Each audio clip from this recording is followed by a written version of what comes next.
ومساكم الله بالخير والسعادة والسرور. اليوم بإذن الله تعالى راح أسوي معاكم بحريات. بالبداية راح أسوي معاكم رز بالروبيان. عندي هنا روبيان وعندي رز. المكونات: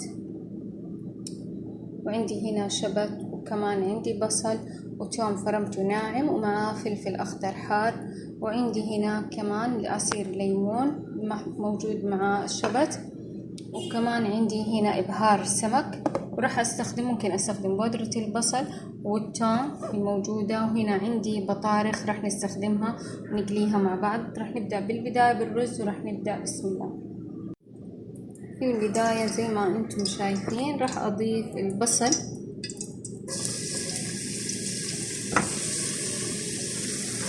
كمية كويسة. أنا عندي هنا كوبين من اللهم صل على سيدنا محمد من الرز. راح أقلب البصل هنا مرة كويس لما يتحمر معايا أو يصير لونه أشقر. شايفين؟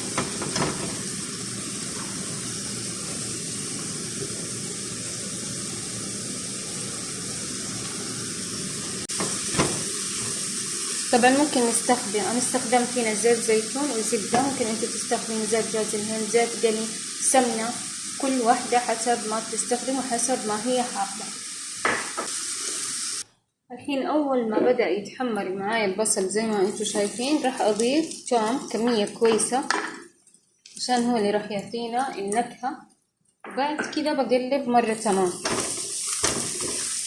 أول ما تطلع معايا ريحة الثوم راح أضيف البهارات.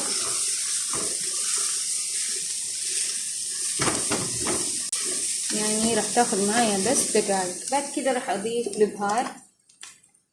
عندي أنا استخدمت بهار زي ما انتم شايفين إسناد. راح أضيف ملعقة كمان بهذا الشكل. وبعد راح أضيف كمان ملح.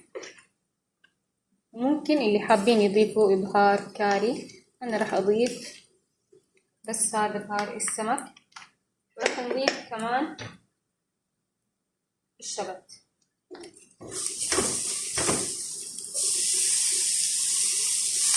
نحرك مرة كويس.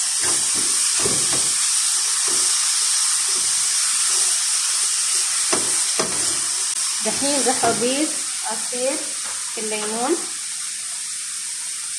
الموجود معايا 4 ملاعق من عصير الليمون أو 5. ونقلب هذه المكونات مرة كويس لين ما يطلع معايا الأشياء اللي موجودة تحت. هذه اللي لصقت معايا هي اللي أنا أبغاها. دحين راح أضيف الروبيان.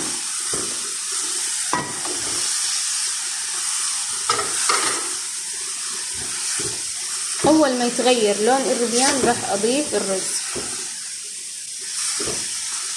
بهذا الشكل. طبعا لا أقول عن الريحة مرة شيء يشهي. أنا ما أبغى أول ما يتغير لونه على طول بضيف الرز. اللي حابة تضيف حبة ماجي ممكن. أنا راح أضيف حبة ماجي صراحة. بس دحين راح أضيف الرز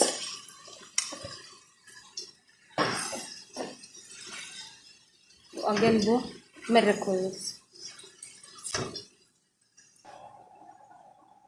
هنا زي ما انتم شايفين أضفت حبة الماجي هي هنا. وكمان راح أضيف دحين الموية. بسم الله. راح أحرك عشان بسم الله بس كده على خفيف لأني أنا حاطة رز عنبر. طبعا كل واحدة حسب نوع الرز اللي بتحبه. شايفين؟ لا تقلبوا مرة كتير شو اسمه اللهم صل على سيدنا محمد الرز علشان ما يتكسر معاكم بهذا الشكل. والله ريحتها شوفوا لسه ما خلصت بس ريحتها مرة خيالية. كده خلصنا الرز. ايش رايكم؟ أسهل كده ما فيه. طبعا بتدوقوا، محتاج ملح بتحطوا، محتاج ليمون زي ما انتوا بتحبوا. ممكن نضيف عليه فلفل أحمر حار. بس راح أغطيها وأخليها لين ما تستوي.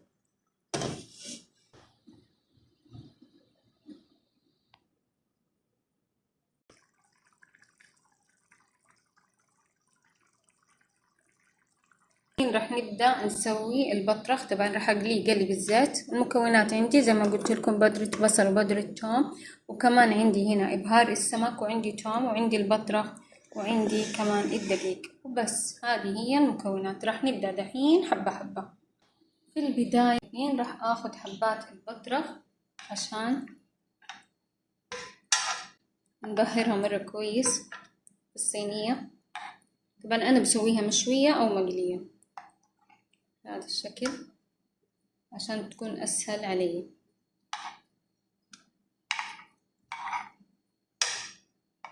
شوفوا كيف قصقصتها. طبعا هي بتيجي طويلة وانتم بتقصوها. صراحة هذه ألذ، يعني بحسها ألذ وصفة. جربت أنا كم طريقة، هذه أطعم حاجة. راح أبدأ في البداية راح أضيف إبهار السمك بهذا الشكل عليها كلها. بسم الله.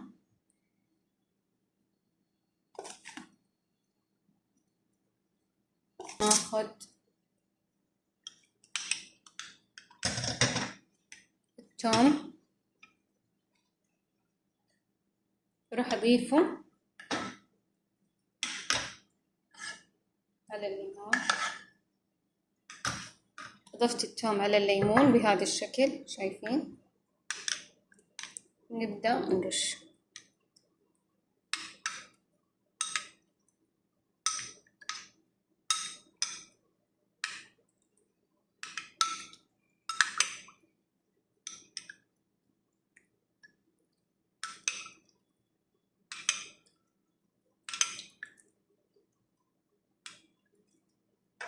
شايفين؟ تاخدوا من هنا هذا الشكل، ناخذ من هنا زي كده وندخله بالوسط.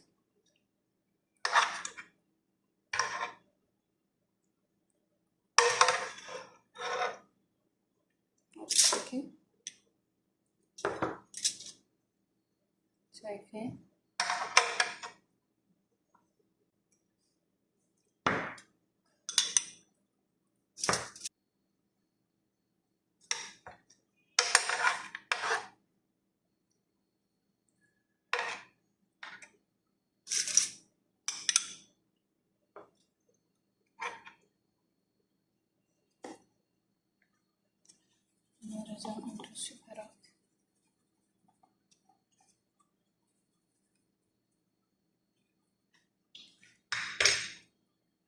دحين جبت حبتين من البيض زي ما انتم شايفين. راح اضيف هنا راح احط شوية من هذا الابهار. بعد كده عندي هنا حبتين من البيض راح اخلطهم مرة تمام. شوية من عصير الليمون.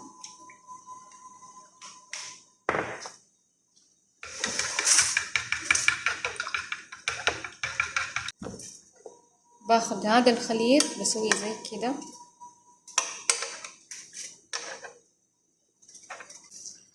رح نبدأ دحين. شوفوا راح اخد هذه زي ما انتم شايفين بهذا الشكل. احاول اخد من البهارات الموجودة زي كده، بعدين اضيفها بالدقيق بهذا الشكل من كل الجوانب واضغط عليها.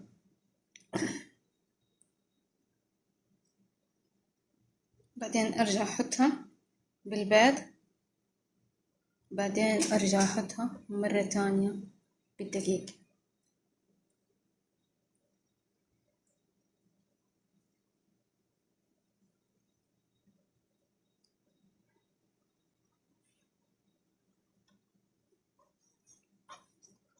زي كده.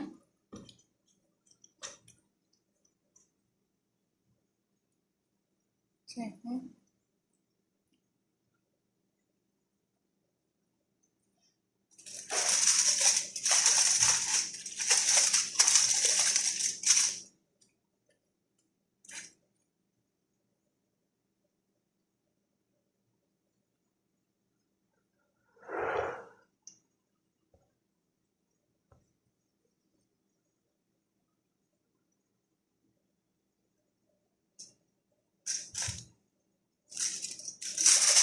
معلش الدنيا حتفوز، بس جد والله طعمه مرة طيب.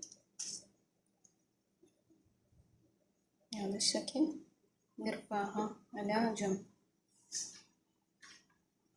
وهنا بعد ما خلص معي الرز زي ما انتم شايفين، راح احركه بهذه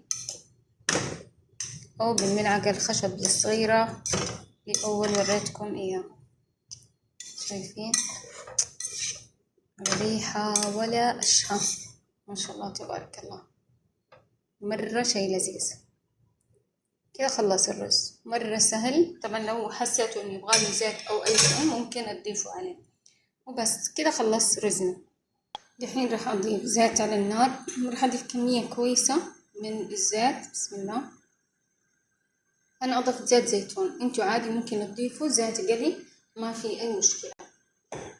راح اخليه لين ما يحمى معي مرة كويس. نفسي ادوقكم الرز اللي بالربيان، مرة طعم، مرة طعم صراحة.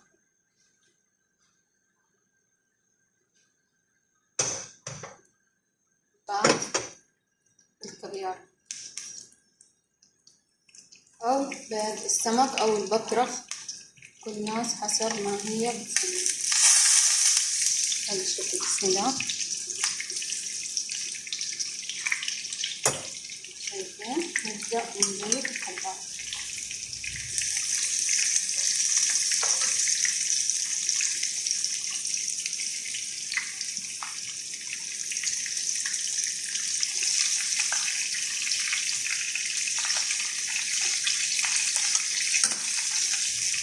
عادي ممكن تسووها كمان بزيت غزير كأنكم بتقلوا السمك عادي، بس أنا ما حابة بس راح تتشرب زيت كتير، فنقول خليني أسويها كده. دحين راح أبدأ أقلبها.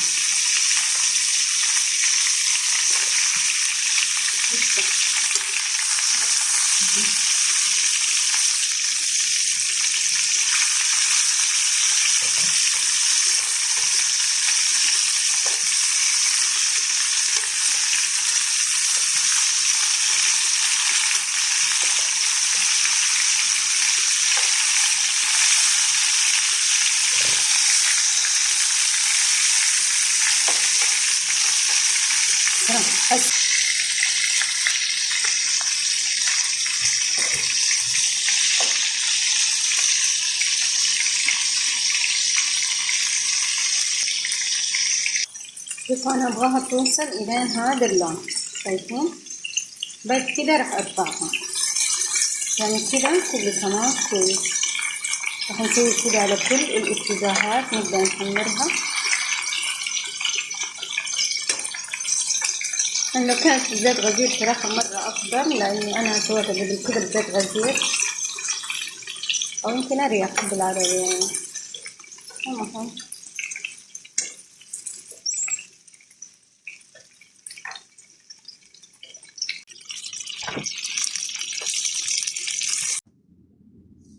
وهنا بعد ما خلصتوا صحتين وألف عافية، من جد جربوهم مرة لذيذة.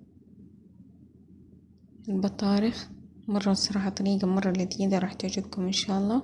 والرز وبس والله.